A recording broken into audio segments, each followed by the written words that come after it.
ఐదేళ్ల వైసీపీ పాలనలో అన్ని పథకాల్లాగానే ఏపీలో మధ్యాహ్న భోజన పథకానికి చేతులెత్తేశారు. సకాలంలో బిల్లులు చెల్లించలేదు. చివరికి పిల్లల కడుపు మార్చలేక ఏజెన్సీలో అప్పులు చేసి మరీ ఆకలి తీర్చాయి. కూటమి సర్కార్ అధికారంలోకి వచ్చిన తర్వాత విద్యార్థులకు నాణ్యమైన భోజనం అందించేందుకు ప్రణాళిక సిద్ధం చేసింది.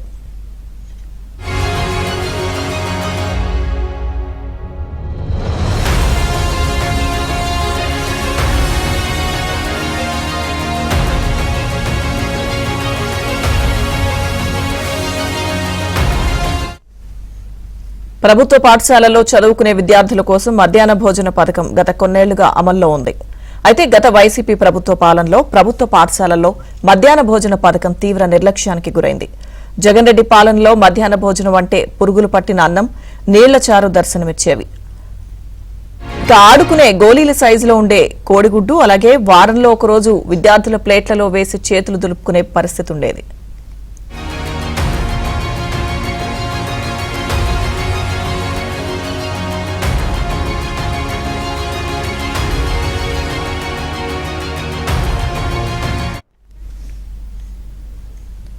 ప్రభుత్వ పాఠశాలలో విద్యార్థులకు అందించే మధ్యాహ్న భోజన పథకంలో నిర్వహణ లోపం స్పష్టంగా కనిపిస్తుంది.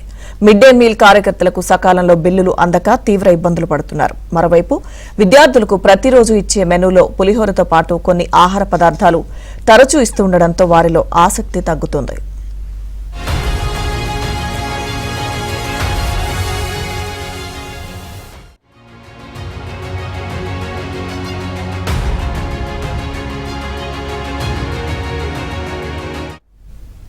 శ్రీకాకుళం జిల్లాలో మధ్యాహ్న భోజన పథకం నిర్వహణకు సంబంధించి మరింత సమాచారం మా ప్రతినిధి రమేష్ అందిస్తారు. రాష్ట్ర ప్రభుత్వం మధ్యాహ్న భోజన పథకానికి శ్రీకారం చుట్టింది. అయితే ఈ పథకం ఆశించిన స్థాయిలో ఫలితాలు ఇవ్వటం లేదనేటటువంటి విమర్శలు అక్కడక్కడ వినిపిస్తున్నాయి. ప్రధానంగా నిర్వహణ లోపం స్పష్టంగా కనబడుతోంది. ముఖ్యంగా ఒక మెనూ ప్రకారం విద్యార్థులకు అందించాల్సినటువంటి ఆహారంలో కొన్ని లోటుపాట్లు జరుగుతున్నాయి అనేటటువంటి కొన్ని ఆరోపణలు వినిపిస్తున్నటువంటి నేపథ్యంలో మనం శ్రీకాకుళం జిల్లాలో చూస్తే, శ్రీకాకుళం జిల్లాలో ఇలాంటి లోటుపాట్లు అరికట్టడానికి ప్రభుత్వం ఒక ప్రత్యేకమైనటువంటి చర్యలు తీసుకుంది. దీనిలో భాగంగా అక్షయపాత్ర సంస్థ ద్వారా పాఠశాలలన్నింటిలో కూడా విద్యార్థులకు ఫుడ్ను సప్లై చేసేటటువంటి ప్రక్రియ ప్రారంభించింది. విద్యార్థులు చేస్తున్నటువంటి భోజనాన్ని పరిశీలించవచ్చు. మంగళవారం మెనూ ప్రకారం పులిహోర, గుడ్డు, కోడిగుడ్డు ఈ రెండు కూడా ఉన్నాయి. మెనూ ప్రకారం ఇక్కడ భోజనం అందుతోంది.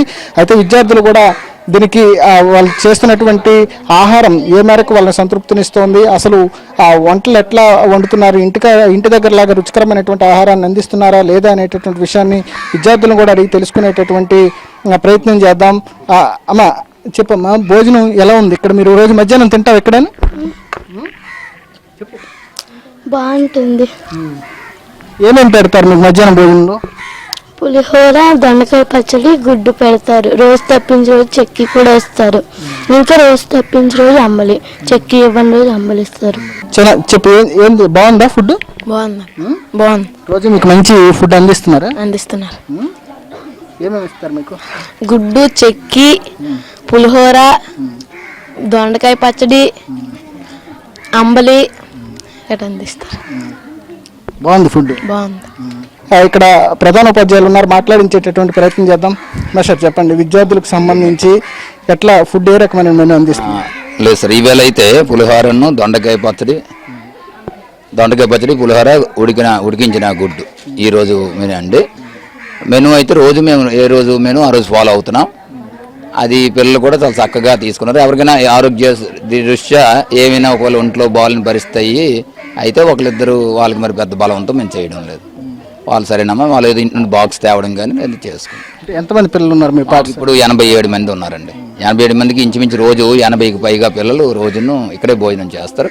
వాళ్ళ హ్యాండ్ వాష్ అయితేనేమి, లేదా రాగి జావ అయితేనేమి, చిక్కీ ఈరోజు చిక్కీ లేదు కాబట్టి చిక్కీ ఇవ్వలేదు, లేదా చిక్కీ కూడా మనకి మెనూలో ఉంటుందండి. ఇంకా ఏమైనా మెరుగైనటువంటి చర్యలు తీసుకుంటే బాగుంటుంది అనేటటువంటి ఆలోచన ఏమైనా ఒక ఉపాధ్యాయుడు మీరు ఏం సూచించగలరు? అంటే ఒకప్పుడు ఏంటంటే మరేట్లేదండి, కొన్ని సందర్భాల్లో వీళ్ళు ఏంటంటే వారానికి 2 సార్లు ప్రస్తుతం పులిహోర అవుతున్నదండి. తర్వాత పులిహోర అనగా, దొండకాయ పచ్చనగా కొన్ని వీళ్ళు ఏంటంటే కొంచెం ఇదవుతున్నారు, కొద్దిగా ఫీల్ అవుతున్నారు. అయినా మా పర్యవేక్షణలో వాళ్ళు తీసుకుంటున్నారు. కానీ అయితే ఏంటంటే రోజు కోడిగుడ్డు అనేది వీళ్ళకి కొంచెం ఇబ్బందికరంగా ఉంటున్నది. రోజు ఉడకబెట్టిన గుడ్డు అంటే సోమవారం నాడు కోడిగుడ్డు కూర ఇస్తున్నాము, మంగళ, బుధ, గురు, శుక్రవారంలో ఉడికించిన గుడ్డు ఇస్తున్నాము. అది కొద్దిగా వీళ్ళు కొంచెం ఇది ఫీల్ అవుతున్నారు.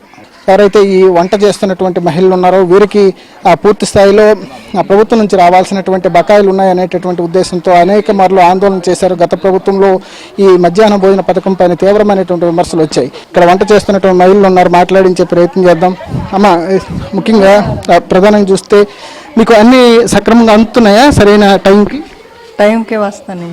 అంతే 2-3 నెలలకి ఒకసారి పడుతుంది శాలరీలు.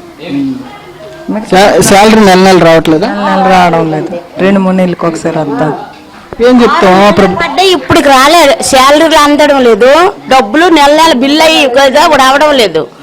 తర్వాత ఇక మామూలుగా మేము వంటలకి అరుపు పెట్టేసి తెచ్చేసి వండేస్తాను. బిల్లు అయినా డబ్బులు తెచ్చి వాళ్ళకి ఇస్తాను, కొట్టోళ్ళకేమో అరుపు పెట్టేస్తాను. 2-3 నెలలకి రావడము, కొట్లు కాడ అరువులు పెట్టడం ఎక్కువ శాతం ఇది అయిపోతుంది. మాకు తెలియట్లేదు ఎంత ఉంటుంది ఏటవుతుంది అని తేవడం. గుడ్లు రైస్ వస్తున్నాయి కానీ మిగతావి మీరు అరువు చేసి తేవాల్సి వస్తుంది. అరువే కొట్లకు అరువు పెట్టేసి తెచ్చేస్తాను. అరువు తెచ్చి పెట్టేసి ఎప్పుడో బిల్లు అయినా డబ్బులు ఇస్తాను.